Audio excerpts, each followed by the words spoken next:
شوفي لي بقى جمال وحلاوة وطعامة الكيك ده.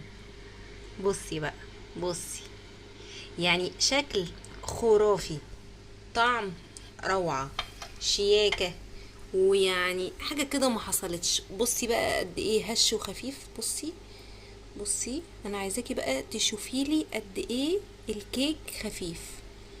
تحفة تحفة تحفة. اي حد يقدر يعمل الوصفة دي بكل سهولة. مش بتاخد وقت، مش بتاخد مجهود، بتطلع نتيجة احترافية. كل الموضوع ان انتي بس تسمي الله وتبدأي. وصدقيني لو عمرك في حياتك ما عملتي كيك ولا عمرك في حياتك دخلتي مطبخ، هتعمليها بكل سهولة. بصي بصي، خفيفة بشكل لا تتخيليه. بجد يعني رائعة، وحاجة كده تاخدك لعالم تاني. واي حد هيدوقها هتعجبه جدا. ولو انت رايحة زيارة لحد ممكن تعمليها على شكل تورتة وتاخديها معاكي زيارة، وهتعجب الكل جدا ومش مكلفة، وحاجة كده لطيفة كده وفي السريع.